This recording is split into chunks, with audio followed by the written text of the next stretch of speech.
신약성경 269페이지 고린도전서 7장 1절로 7절까지 말씀입니다.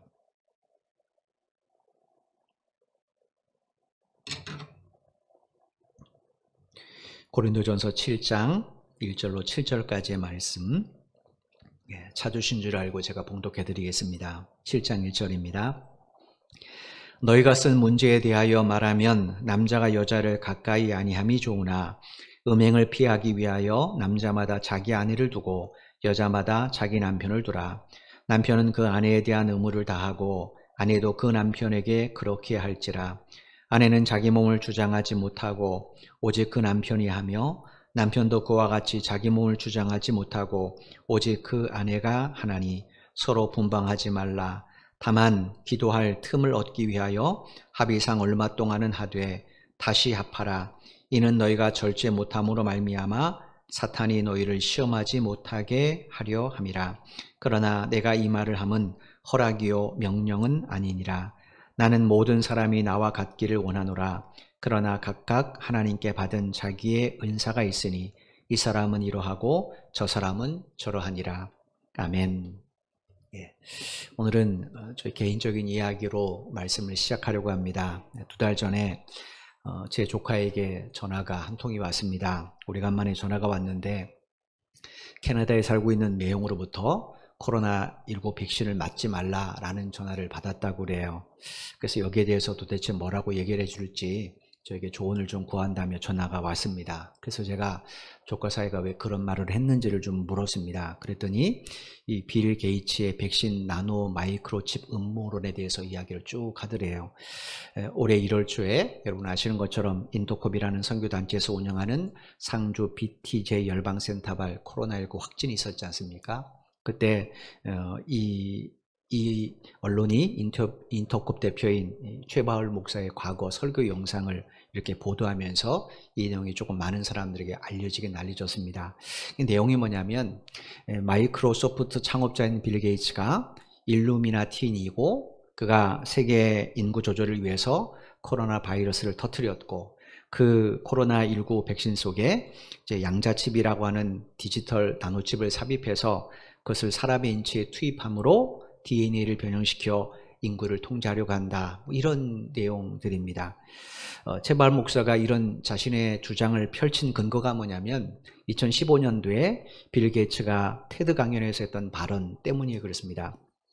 코로나 바이러스가 발생하기 5년 전인 2015년도에 세계 최고 명사들이 참여하는 테드 강연회가 열렸는데 그때 그 자리에서 빌 게이츠가 이런 말을 했다고 그래요.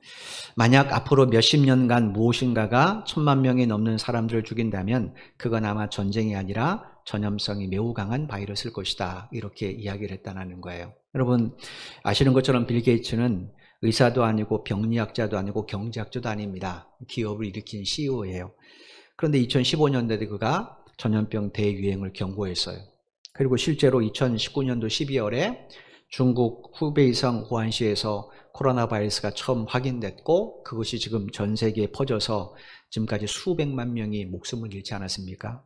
제가 어제 보니까 통계에 의하면 어제까지 전 세계 사망자가 327만 명이라고 합니다. 또 확진자는 1억 5,700명으로 700만 명으로 이렇게 알려져 있어요. 여러분 이렇게 코로나가 확산되자 빌 게이츠가 작년 2월에 이제 코로나19 백신 개발에 써달라 하면서 1186억을 기부를 했습니다. 그래서 이런 빌 게이츠의 행적들을 문제 삼아서 일부 극단적인 세대주의 종말론자들이 빌 게이츠가 코로나 백신을 이용해서 인구를 통제하려고 한다 이런 음모론을 이제 주장하게 된 겁니다. 그러면서 아주 극단적인 이 세대주의 종말론자들이 그가 빌 게이츠가 코로나 백신 속에 넣는 나노칩 그게 바로 요한계시록에 기록된 짐승의 표현 666이다. 그러니까 그거 백신을 맞으면 그게 내 안에 들어오기 때문에 666표를 받는 것이 된다. 이렇게 주장하는 게 바로 빌 게이츠의 백신 나노 마이크로칩 음모론이에요. 캐나다에 있는 제 조카 사이도 아마 이렇게 떠도는 거짓 정보나 아니면 임박한 종말론자의 책을 좀 접했던 것 같습니다. 그래서 제가 제 조카에게 요한계시록에 기록된 666이라는 숫자에 대해서 설명을 해줬어요. 요한계시록 13장 16절로 18절에 보면 이런 말씀이 기록이 되어 있습니다. 666 숫자에 관련해서 그가 모든 자 곧 작은 자나 큰 자나 부자나 가난한 자나 자유인이나 종들에게 그 오른손이나 이마에 표를 받게 하고 누구든지 이 표를 가진 자 외에는 매매를 못하게 하니 이 표는 곧 짐승의 이름이나 그 이름의 수라. 지혜가 여기 있으니 총명한 자란 그 짐승의 수를 세어보아라. 그것은 사람의 수니 그의 수는 666이니라. 2015년도에 제가 주일 오후 예배 때 요한계시록을 강해를 했죠. 그때도 이 부분을 잘 설명을 드렸습니다. 사도 요한이 요한계시록을 쓸 당시에 소아시아 지역은 모든 도시경제가 길드라는 상인조합에 의해서 운영됐습니다. 그러니까 길드라는 상인조합이 운영하는 일종의 간의 수금 형태의 그런 경제가 그 당시 2000년 전 당시 소아시아 로마 제국이 다스렸던 소아시대의 경제 활동이었어요. 그래서 길드라는 상인조합에 가입을 해야만 거래도 할 수 있고 상거래를 할 수 있고 매매도 할 수 있는 거예요. 그러니까 어떤 사람이 내가 사업하고 싶다 그러면 반드시 길드에 들어가야 됩니다. 그렇지 않으면 법적 보호를 못 받는 거예요. 그런데 문제는 이 의식에 참여하려면 반드시 그 한 가지 조건을 갖추어야 돼요. 그 조건이 뭐냐면 로마 황제 동상이 세워진 신전에 들어가서 그 로마 황제 동상 앞에서 절을 하고 그 동상을 향하여 내 주여라는 고백을 반드시 해야 됩니다. 무슨 말이냐면 앞으로 나는 로마 황제 당신만을 나의 유일한 주님으로 섬기겠습니다라는 그런 고백을 해야 되는 거예요. 이런 고백을 해야지만이 이 의식에 참여해야지만이 상인조 길드라는 상인조합에 가입을 할 수 있습니다. 그러면 로마 제국이 어떻게 하는가? 길드에 가입한 상인들이 자유롭게 장사할 수 있도록 일종의 허가서 같은 것을 내주었어요. 사도 요한이 이 요한계시록에서 말한 이 13장 18절에서 말한 666은 이 허가서를 가리키는 겁니다. 그런데 이런 666을 바르게 이해하려면 게마트리아라는 문화를 좀 알 필요가 있습니다. 게마트리아가 뭐냐면 고대 이스라엘 사람들이 숫자를 이용해서 자기들이 사용하는 히브리 단어 혹은 문장을 암호처럼 사용하는 겁니다. 이 히브리어는 유대인들만 사용했으니까 예를 들어서 핍박 속에 있을 때 성경 구절을 가르쳐 줄 때 전할 때 그때 아마 사용했던 것 같아요. 아무튼 각 단어에 숫자 각 이제 자음이면 자음 모음에 숫자를 임의적으로 부여를 하는 겁니다. 예를 들어서 제 이름을 쓸 때 제 성이 백씨잖아요. 그러면 자음 비읍 모음에 자음 기억이 필요하잖아요. 그러면 게마트리아식은 어떤가? 이 자음 모음에다가 임의대로 숫자를 다 넣는 겁니다. 제 비읍 같은 경우는 500 예를 들어서 모음에는 50 자음 기억은 5 그러면 제 성은 뭐가 되는 겁니까? 555가 되는 거예요. 실제로 폼페이에 발견된 유적이나 담벼락 낙서에 보면 이런 내용의 글들이 많이 적혀 있답니다. 나는 이름이 545인 그녀를 사랑한다. 545 그러니까 그녀의 이름입니다. 아마 짝사랑했던 사람인 것 같아요. 공개적으로 말은 못하겠고 그 이름을 감히 걸어 못하니까 그런 식으로 자기 사랑을 고백을 하는 거예요. 여러분 사도 요한이 요한계시록 13장 18절에서 그래서 뭐라고 말했습니까? 상징적으로 666이라는 숫자를 게마트리아 방식으로 이야기하면서 18절에 보면 그 숫자를 어떻게 하라고요? 세어보아라. 그러면 그 숫자가 사람의 수. 무슨 말이냐면 그 숫자가 가리키는 그 특정한 사람, 그 사람을 말한다라고 이야기를 하는 거예요. 이 사람은 누군가? 성경학자들이 말하길 이 666과 관련된 두 사람으로 가장 유력한 인물을 이야기합니다. 이 두 사람은 가장 유력한 인물을 이야기하는데 첫 번째 사람이 뭐냐면 본격적인 기독교에 대한 박해를 시작했던 네로 황제예요. 그의 이름인 네로 카이사르를 히브리어로 번역해서 이 게마트리아 방식으로 그 단어에 있는 수를 다 합하면 666이 된다고 그래요. 또 한 사람은 누구냐면 사도 요한 시절에 황제 숭배를 강요하면서 기독교를 가장 강하게 박했던 도미티아누스 황제예요. 지금까지 발견된 로마 시대 동전들이 있습니다. 그 동전들 가운데 도미티아누스 황제의 이름이 새겨진 그런 동전이 있어요. 근데 문제는 그 풀네임을 쓰면 동전은 작잖아요. 풀네임을 쓰면 한계가 있으니까 이 도미티아누스의 이름을 축약해서 헬라어로 기록을 했어요. 근데 그 축약된 그 헬라어를 게마트리아 방식으로 합산하면 666이 된다고 그래요. 이 두 인물 가운데 아마도 사도 요한이 언급한 인물은 도미티아누스 왕제일 가능성이 매우 높습니다. 왜냐하면 사도 바울이 감옥에 투옥됐을 때 당시 로마 황제가 도미티아누스고, 이 사람은 실제로 로마 황제 숭배에 열을 올린 사람이에요. 그래서 로마 황제 신전에 가서 제사하지 않고 뭐 이러면 강력한 제재를 내렸거든요. 그런데 일부 세대주의자들이, 극단적인 세대주의 종말론자들이 이런 666에 관한 성경 구절을 그 배경은 다 상관하지 않고 문자적으로만 적용하는 겁니다. 오늘의 666은 누군가, 이렇게 문자적으로만 적용하는 거예요. 세대주의가 뭐냐면 성경과 교회 역사를 시대별로 구분해서 하나님의 통치 원리가 시대마다 다르고 백성을 구원하는 방법도 시대마다 다르다라고 주장하는 사람들이 세대주의자들이에요. 앞에 잠깐 스크린을 보십시오. 이게 이 보편적인 그 세대주의자들이 구분하는 인류 역사예요. 보시면 창조부터 인류 타락 전, 아담이 선악을 따먹기 전까지는 무죄시대, 그 다음에 인류 타락부터 노아까지는 양심시대. 그러니까 하나님이 이때는 양심을 가지고 세상을 다스렸고 사람의 양심을 통해서 또 양심 때문에 사람을 심판했다라는 거예요.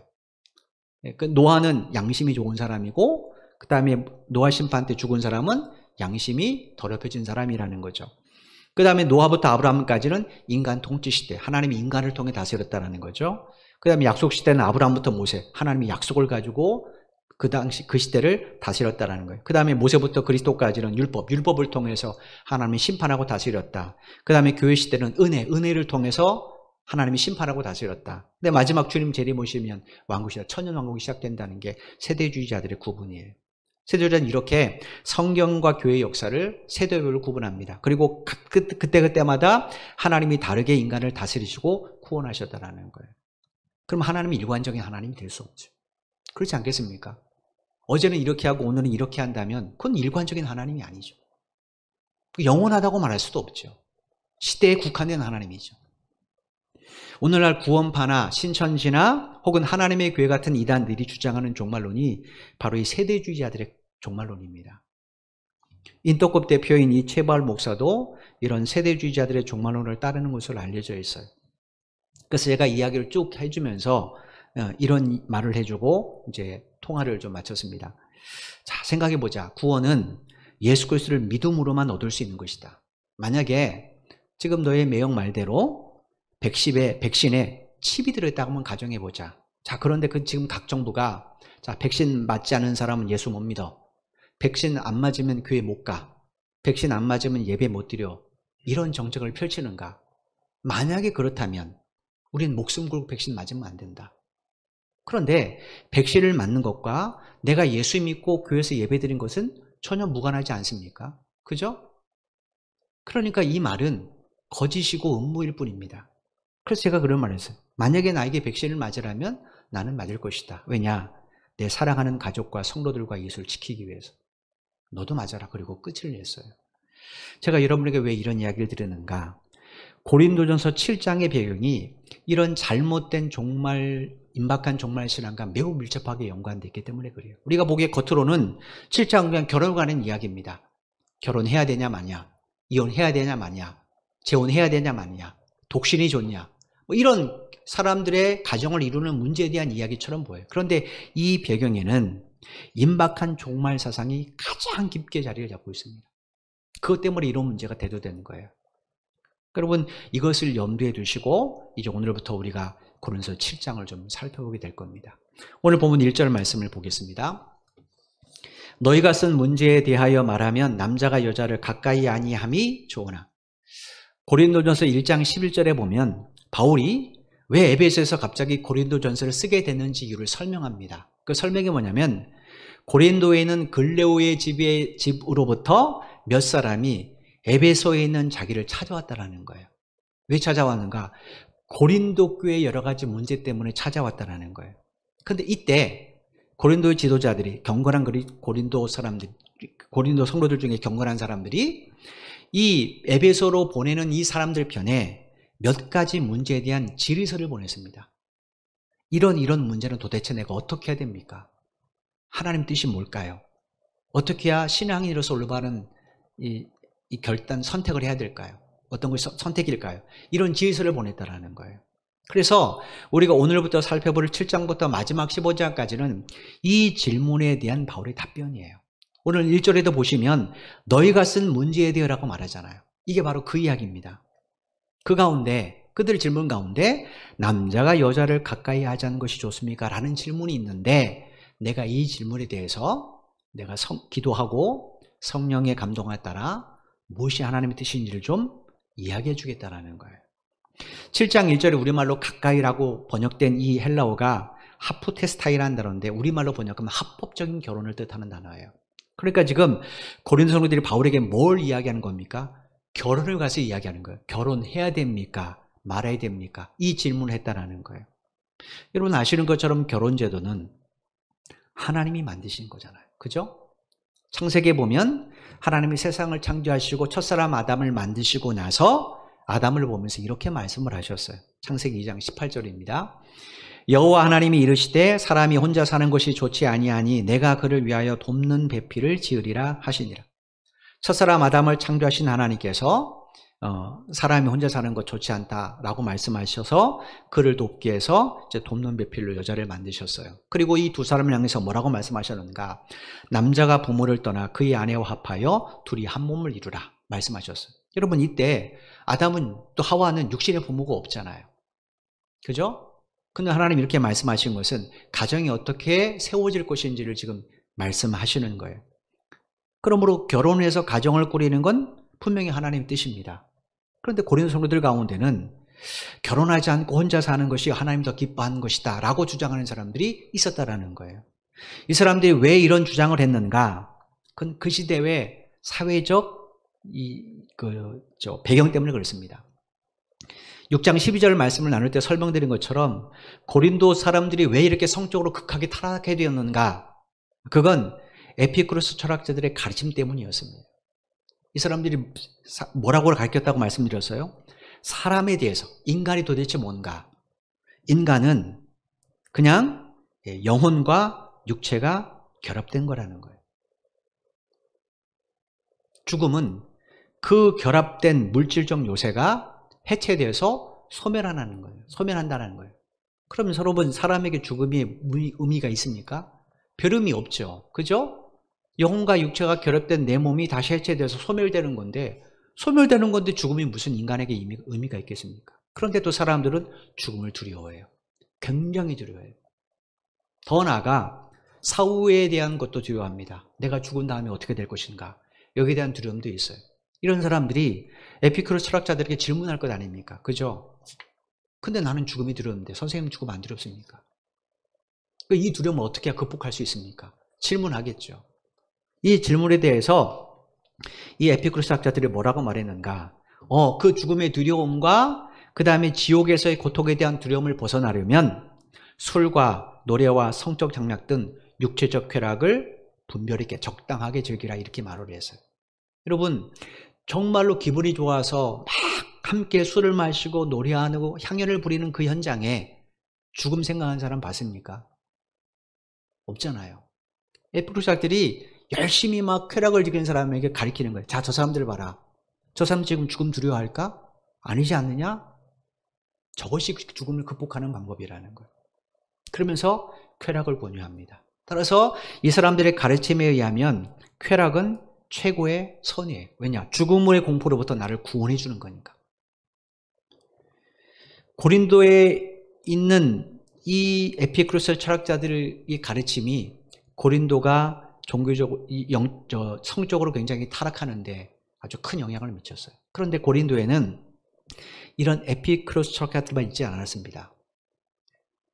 아덴에도 크게 두 종류의 철학이 있는 것처럼 여기 또 두 종류의 철학이 있으면 또 한 철학은 누구냐면 영주주의자들이에요. 이 영주주의자들은 에피쿠로스 철학자들은 정반대입니다.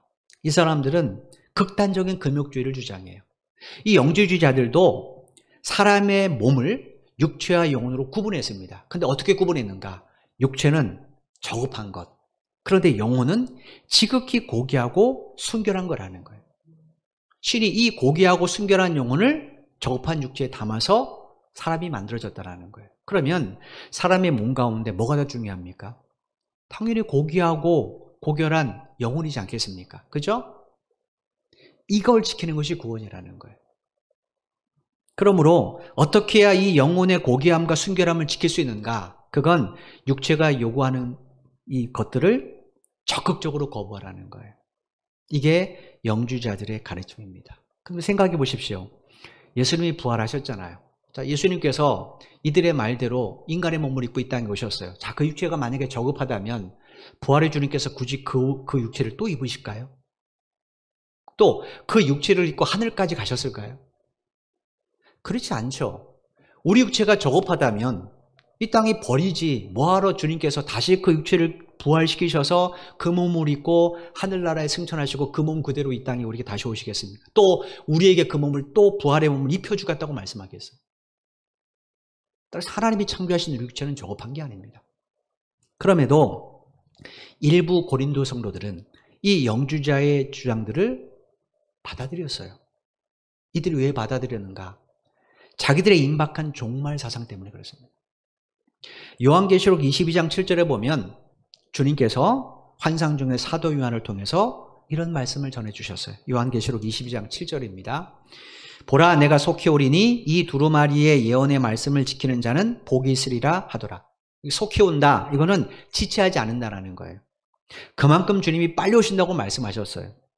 그래서 초대교회 성도들은 자기들 당대 내가 죽기 전에 주님이 재림하실 것이다 라고 믿었습니다. 초대교회 성도들만 그러는 거 아닙니다. 바울을 비롯한 주님의 사도들도 그렇게 믿었고 그렇게 가르쳤어요. 로마서 13장 11절 말씀입니다. 또한 너희가 이 시기를 알거니와 자다가 깰 때가 벌써 되었으니 이는 이제 우리의 구원이 처음 믿을 때보다 가까웠습니다. 바울이 한 이야기잖아요. 여기 이 시기란 주님께서 다시 오시는 재림의 날을 말합니다. 그 날이 되면 이 세상 모든 역사는 종결되고 하나님의 심판이 임합니다.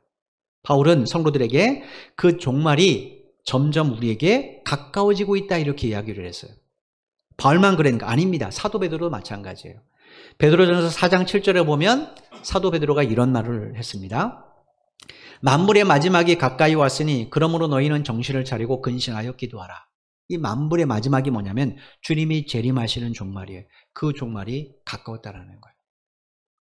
사도 요한은 주님으로부터 직접 들었습니다. 속히 온다고. 그러니까 사도 요한 같은 경우는 다른 사도보다도 더 임박한 종말 신앙을 갖고 있었겠죠. 사도들은 초대교회 성도들에게 이 임박한 종말을 가르쳤습니다. 왜 가르쳤는가? 이유는 성도들로 하여금 그날을 준비하기 위해서입니다. 왜 준비해야 되는가? 히브리서 9장 27절에 뭐라고 말씀하셨어요? 한 번 죽는 것은 사람에게 정해진 이치고 그 외에는 뭐가 있다고요? 하나님의 심판이 있다고. 따라서 정말로 내가 주님의 재림을 진짜 믿는다. 그러면 그 사람은 어떤 삶을 살아야 되겠습니까? 그날을 준비하는 삶을 살아야 되겠죠. 그죠? 그러니까 초대교회 성도들이 왜 주님의 재림이 임박하고 가르쳤는가? 성도들로 하여금 경건 생활에 힘쓰게 하기 위해서입니다. 여러분, 굳이 이 마지막 우주적인 종말, 주님이 재림하시는 우주적인 종말이 아니라도 우리 개인적인 종말은 점점 다가오잖아요. 여러분, 언제 내가 죽을지 아는 사람이 있습니까? 아무도 없잖아요. 매일같이 뉴스 속의 사건, 사고를 보십시오. 나이 들어서 자연산, 나이가 많이 들어서 노년의 자연산 이야기는 별로 없습니다. 다 이야기하는 겁니까?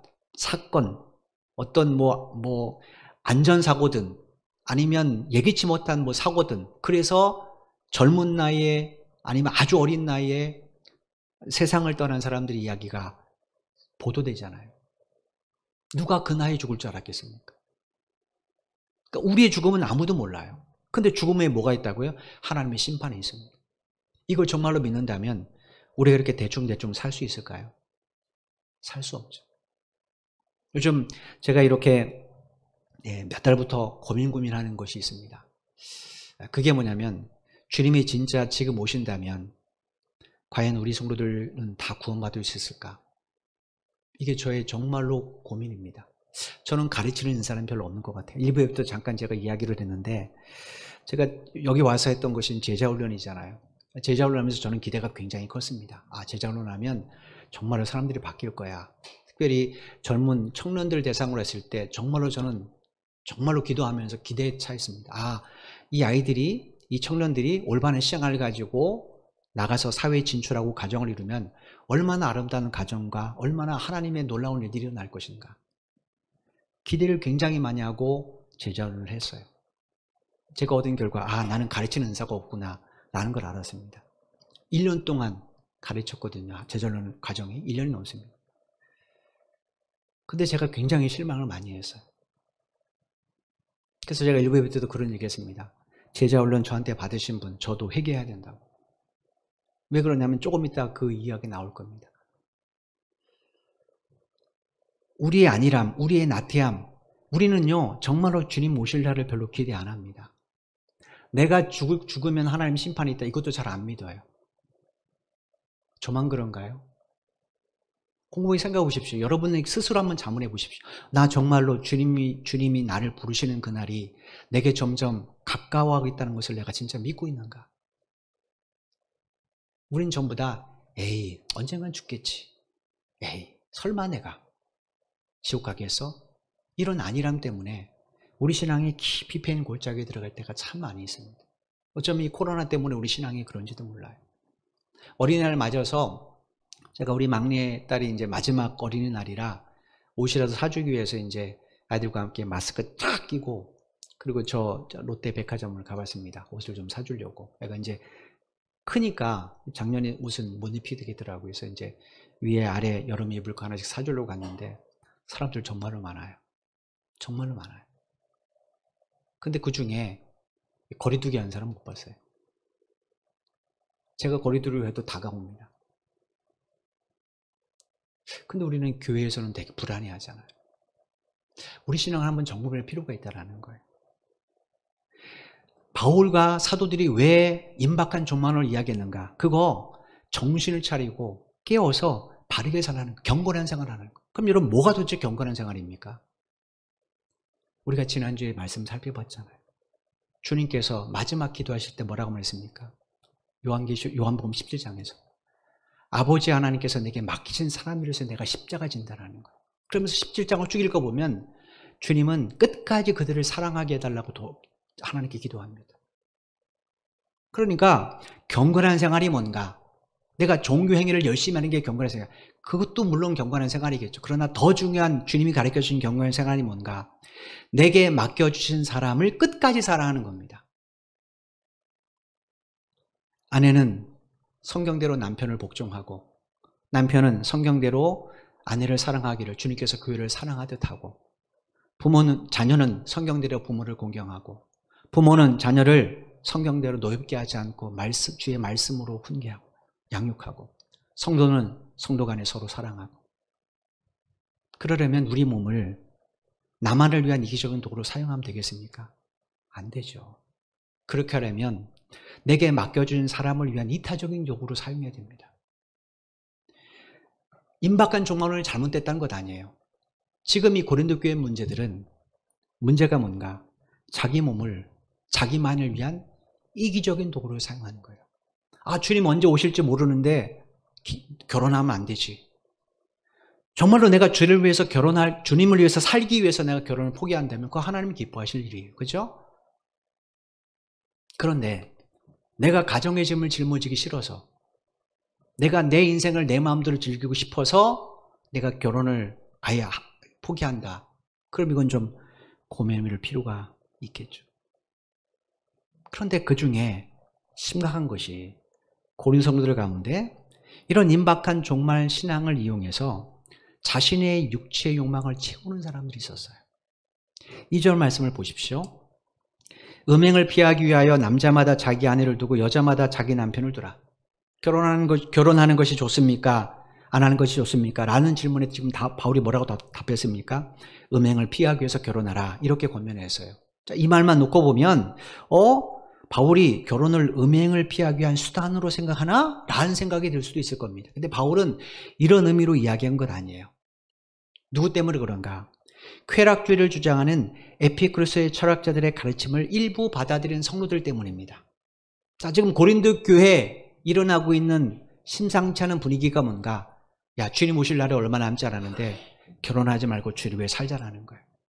그게 사람들 앞에 멋있어 보이고 더 거룩해 보이고 더 경건하게 보여요. 그래서 자기도 그렇게 거기에 그 물에 들어두고 싶습니다. 그래서 나도 결혼 안 해 라고 선언을 했어요. 근데 문제는 사람은 육신의 정욕의 지배를 받게 되어 있어요. 그럼 어땠는가? 슬그머니 세상살의 방식으로 성적 답답함을 해소하는 사람도 있었다는 거예요.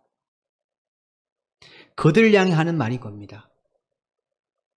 야, 너희들 정말로 이 음행을 피할 자신이 없다면 차라리 결혼하라는 거예요. 그게 주를 위해 사는 거라는 거죠. 이게 바울의 이야기입니다. 여러분, 제가 말씀드린 것처럼 고린도 교회를 강의할 때 처음 말씀드린 것처럼 이 고린도 교회가 왜 이렇게 타락하게 됐는가? 그건 고린도에 세워진 이 아프로디테라는 신전 때문이잖아요. 그죠? 이 신전 안에 고린도 사람들은 그 1,000명에 달하는 여사제를 두었습니다. 아프로디테는 참고로 그리스 신화에 나오는 미와 사랑의 여신입니다. 그 여신을 섬기기 위해서 그 안에다 여사제들을 1,000명을 넣어놨어요. 그래서 그들이 무엇을 했는가?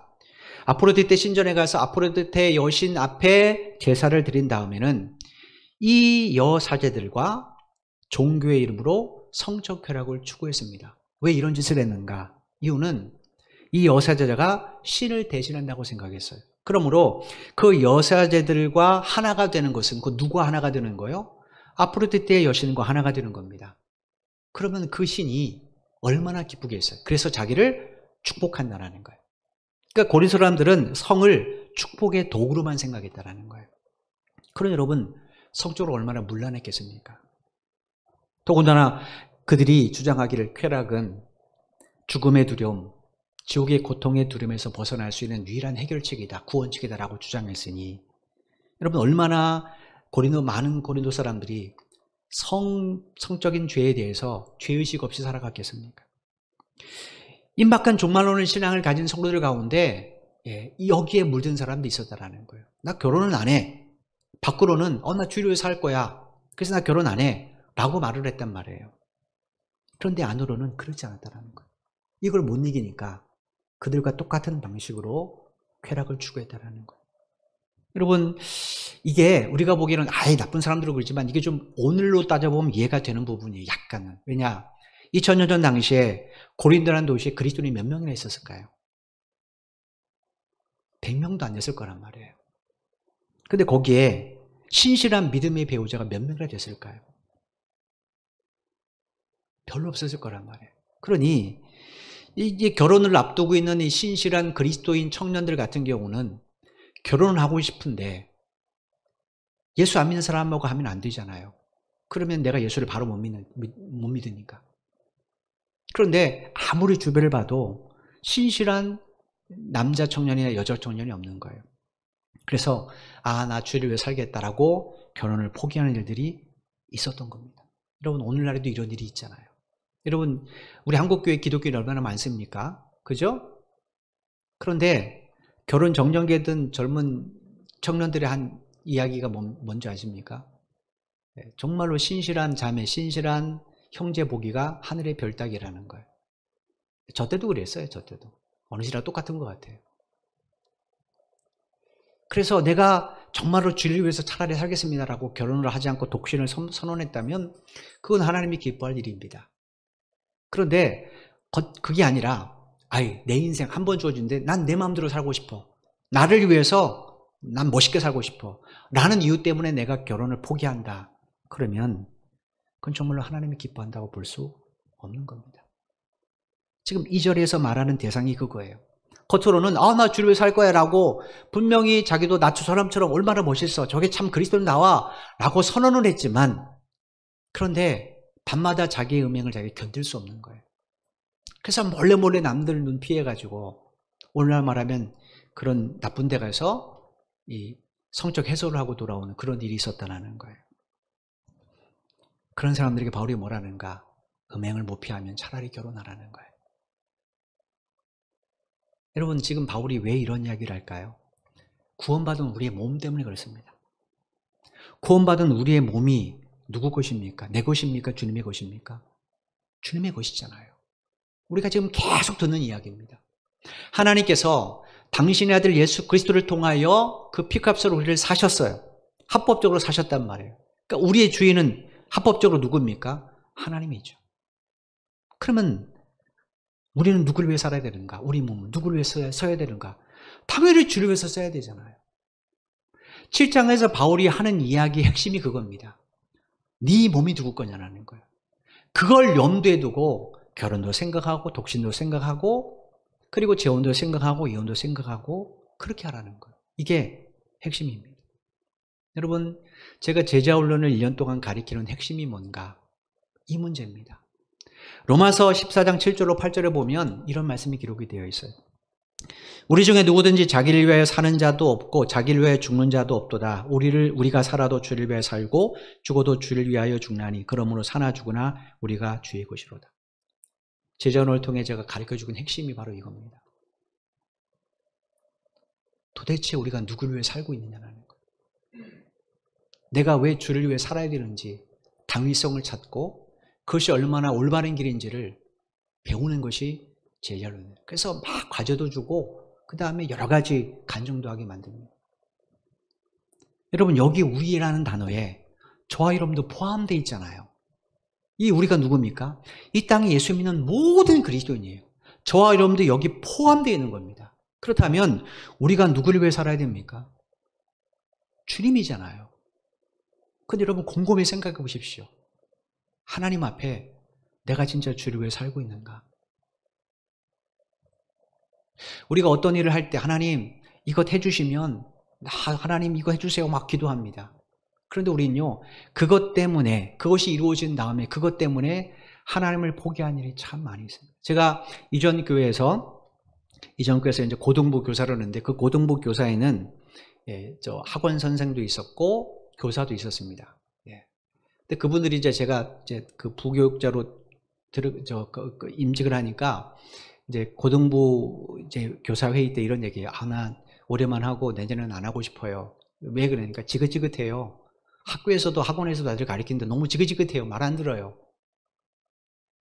근데 제가 뭐 그런 얘기를 했어요. 여러분들 그 교사가 되기 위해서 그 다음에 학원에서 그 취직하고 싶어서 얼마나 하나님께 기도했습니까?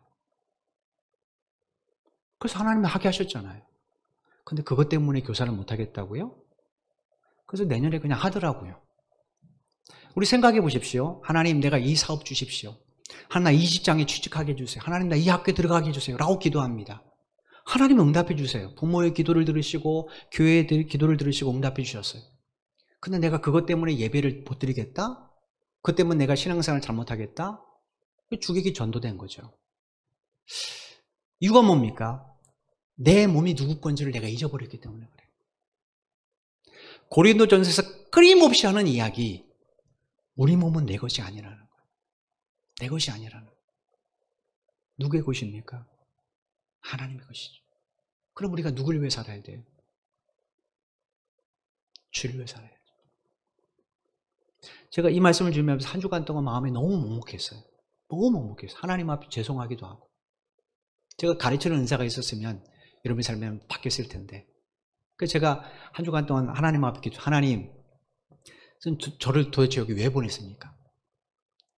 우리 성도라고 저하고 신앙의 코드가 잘 맞는 것 같지도 않은데 도대체 저를 왜 보내셨습니까? 근데 하나님 말씀하셨어요. 네가 택했니? 성도들이 택했니? 아니잖아요. 하나님이 저를 여기 보내주셨어요. 그러니까 왜 보내주셨습니까? 너에게 준 은사가 뭔지 한번 생각해 보라는 거예요.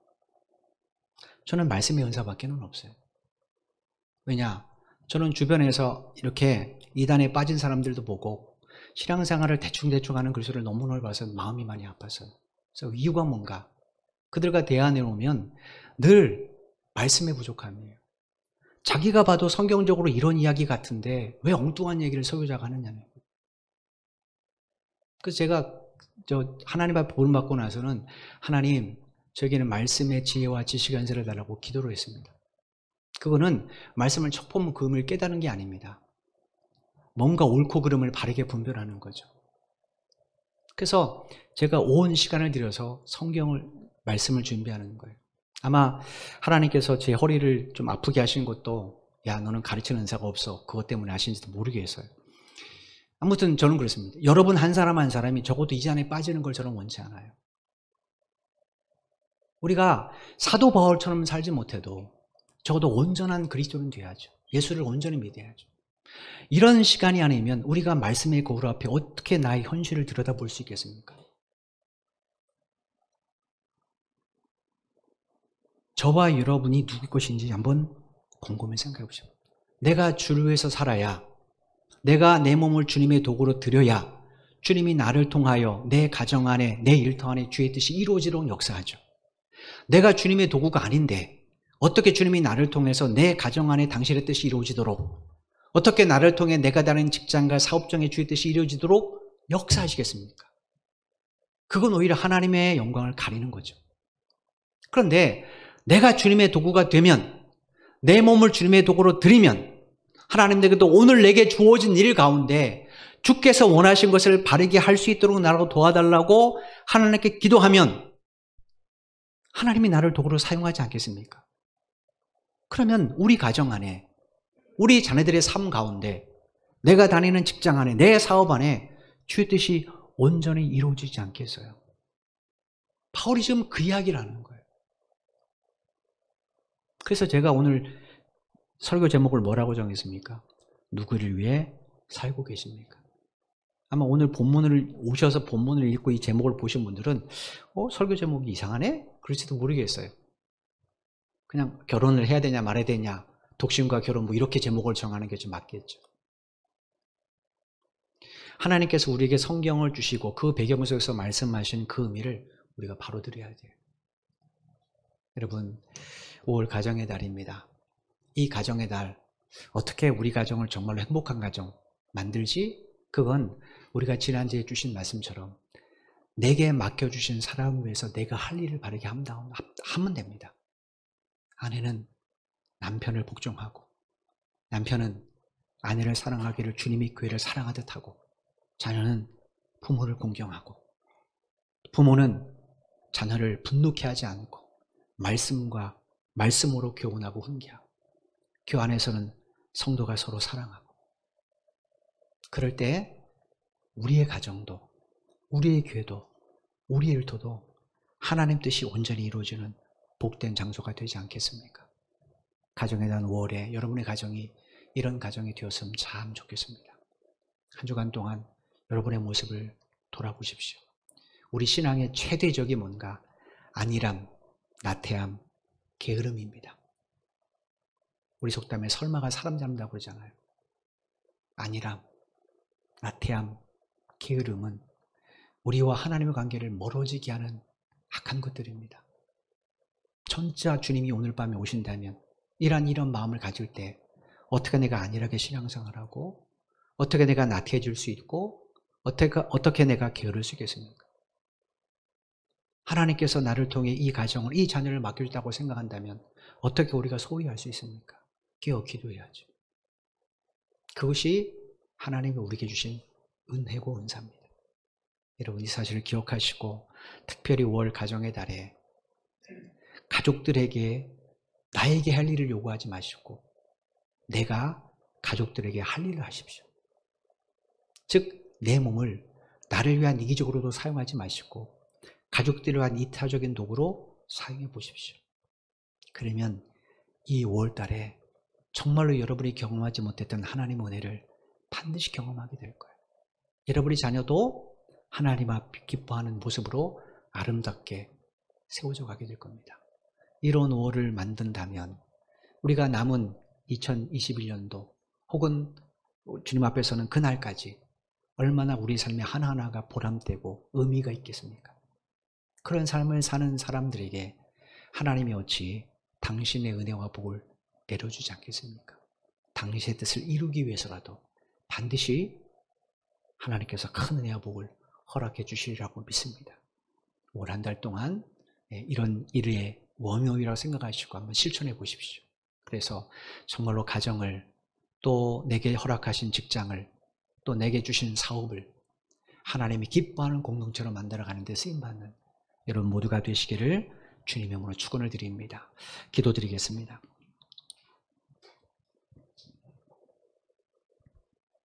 하나님 감사합니다. 오늘도 말씀의 거울 앞에 우리를 세워주셔서 감사합니다. 죄악의 어두운 가운데 있을 때는 내 손가락에 무엇이 묻어있는지, 내가 무엇이 잘못됐는지 전혀 몰랐습니다. 오늘 거룩하신 하나님의 말씀 앞에 서보니 참 부끄럽고 눈을 떠 차마 내 모습을 볼 수 없을 정도입니다. 하나님, 우리를 용서해 주시고 이런 은혜를 베풀어 주셔서 참 감사합니다. 힘들지만 이 말씀을 마음에 새기고 살아가길 원하오니 주여 우리를 붙들어 주옵소서. 하나님 앞에 서는 그날은 막연한 날이 아닙니다. 비록 우주적인 종말은 언제 이를지 모르지만 우리 개인적인 종말은 매일매일 우리 앞으로 다가오고 있습니다. 어제보다 죽음이 더 하루 가까워졌습니다. 그럼에도 그날을 준비하지 못하고 산다면 부지중에 그날을 만났을 때 우리가 어찌 얼굴 들어 하나님을 볼 수 있겠습니까? 하나님, 우리의 잠자는 영혼을 깨워주시고 정말로 주님이 오실 날을 고대하는 마음으로 주님 앞에 서는 날을 준비하는 마음으로 살아가는 우리 모두가 되도록 은혜를 베풀어 주옵소서.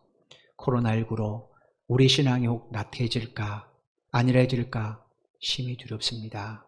무엇보다도 우리 청년들을 꼭 붙잡아 주시고 하나님이 저들에게 주신 재능들, 하나님이 저들에게 주신 시간들 주를 위해서 바르게 사용할 수 있도록 은혜를 베풀어 주옵소서.